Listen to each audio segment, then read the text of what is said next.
इस ट्यूटोरियल में हम ये बहुत ही इंटरेस्टिंग सम सॉल्व करेंगे।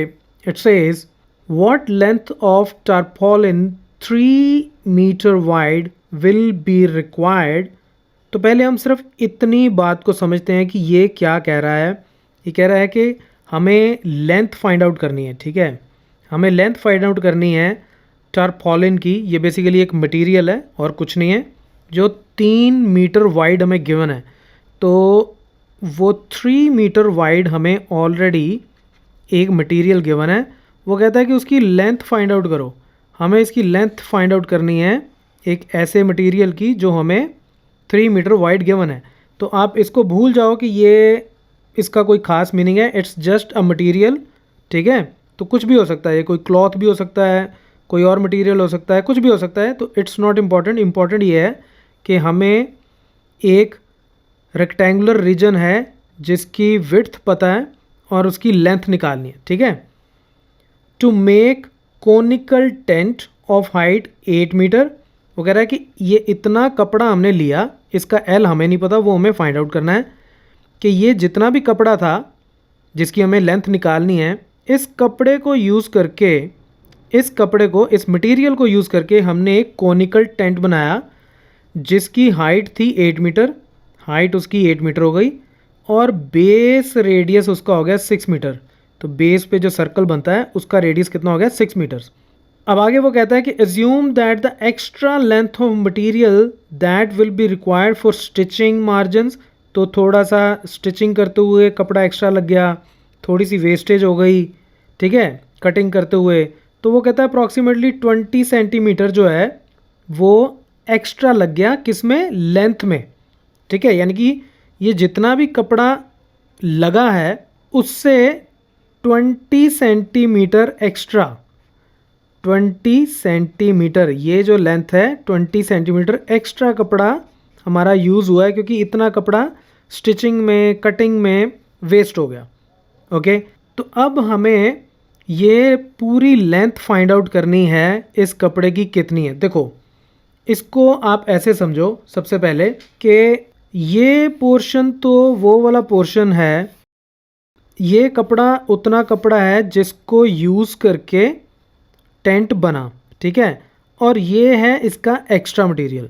तो कहने का मतलब कि 3 इंटू एल इतने पोर्शन का एरिया हो गया, यहाँ से लेके यहाँ तक इतने पोर्शन का एरिया कितना हो गया 3 इंटू एल।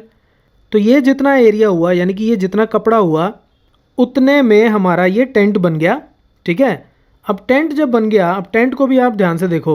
ये अगर मेरे पास टेंट हो तो टेंट का बेस नहीं होता, राइट, वो नीचे से खाली होता है, क्योंकि उसको आपको ऐसे ज़मीन के ऊपर रखना होता है। ठीक है, आप उसमें पिकनिक वगैरह मनाते हो तो नीचे कपड़ा नहीं लगता, कपड़ा सिर्फ कहाँ लगता है, उसके कर्व्ड सरफेस पे।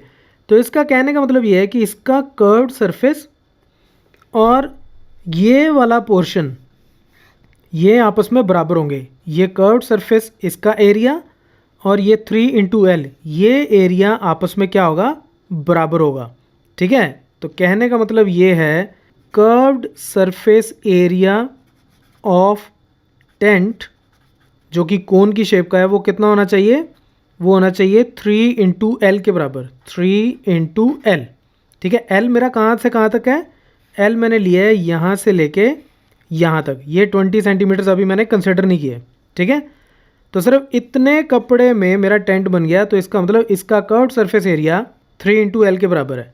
अब कर्व्ड सरफेस एरिया टेंट का, यानी कि कोन का कर्व्ड सरफेस एरिया होता है पाई आर एल। तो वो कितना हो गया 3 इंटू, ओके मैं इसको L1 बोल देता हूँ। ठीक है, क्योंकि ये L मैंने यहाँ यूज़ करना है। ठीक है, इसकी ये जो स्लांट हाइट होती है इसको हम लोग नॉर्मली L बोलते हैं। ठीक है, तो मैं इसको L बोलूँगा, तो फिर इसको मैं L1 बोल देता हूँ, 3 into L1।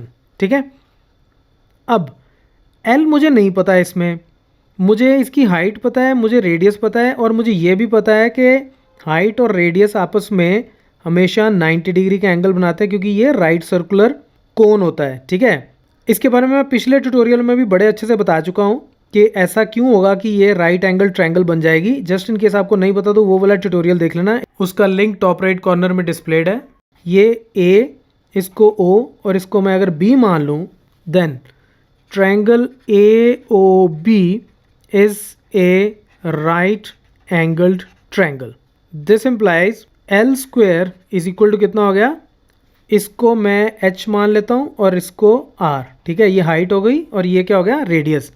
H square plus R square, क्यों, पाइथागोरस थ्योरम के अकॉर्डिंगली ये राइट एंगल ट्रायंगल बन गई। तो हाइपोटेन्यूज का स्क्वायर हाइट का स्क्वायर प्लस बेस का स्क्वायर होता है। हाइट का स्क्वायर कितना हो गया, 8 का स्क्वायर प्लस, और इस ट्रायंगल का बेस क्या है, ये रेडियस, और रेडियस मुझे कितना गिवन है, 6 मीटर्स, तो ये हो गया 6 स्क्वायर। तो this is equal to 64 plus 36 which is equal to 100। L square 100 हो गया, तो L कितना आ जाएगा, this implies L is equal to 100 का square root which is equal to 10 metres. तो पहली चीज़ तो मेरी ये आ गई कि मैंने इसकी स्लांट हाइट फाइंड आउट कर ली। अब इसी स्लांट हाइट को मैं इसमें डालता हूँ और मैं L1 निकाल लेता हूँ। सो पाई आर एल मुझे कितना गिवन था, 3 इंटू L1, ठीक है। और मुझे ये गिवन है कि पाई की वैल्यू मुझे 3.14 यूज़ करनी है। So this implies 3.14 into r कितना है, आर है 6 इंटू एल हमने अभी अभी निकाला 10 is equal to 3 into L1। तो यहाँ से मेरा L1 कितना हो जाएगा, 3 इधर जाके डिवाइड हो जाएगा, तो यानी कि 3.14 इंटू 6 इंटू 10 डिवाइडेड बाय 3। तो ये 3 इंटू 2, इसको जब मैं सॉल्व करूँगा तो ये मेरे पास आ जाएगा 62.8। ये इतने मीटर्स इसकी लेंथ हो गई, यानी कि ये L1 इतना हो गया। और अब मुझे क्या फाइंड आउट करना है, मुझे इसकी टोटल लेंथ फाइंड आउट करनी है, और मुझे ये बोला गया कि लेंथ में 20 सेंटीमीटर्स एक्स्ट्रा है। अब इसको मैं दोबारा लिख लेता हूँ, L1 मेरे पास कितना है, 62.8 मीटर्स, ठीक है। और टोटल लेंथ कितनी है, टोटल लेंथ वो बोलता है कि वो है L1 प्लस 20 सेंटीमीटर्स, ठीक है। L1 प्लस 20 सेंटीमीटर्स, उसने ये बोला कि 20 सेंटीमीटर्स एक्स्ट्रा लेंथ है जो वेस्ट हुई थी। L1 मेरे पास कितना है, 62.8 मीटर्स। तो पहले मैं इसको भी मीटर्स में कन्वर्ट कर लेता हूँ, तभी मैं ऐड कर पाऊँगा, यूनिट सेम होने चाहिए। तो इसको मैं लिख लेता हूँ 62.8 प्लस ये मेरा कितना हो गया, 20/100 मीटर्स। अगर मुझे इसको मीटर्स में कन्वर्ट करना हो 20 सेंटीमीटर्स को, तो मुझे 20 को 100 से डिवाइड करना पड़ेगा, क्योंकि 1 मीटर में 100 सेंटीमीटर्स होते हैं, ठीक है। तो सेंटीमीटर्स को मीटर्स में कन्वर्ट करने के लिए उसको 100 से डिवाइड करते हैं। तो ये कितना हो गया, 62.8 plus 0.2 which is equal to 63 meters is the answer. So that's it from this tutorial. Keep watching Mathemafia.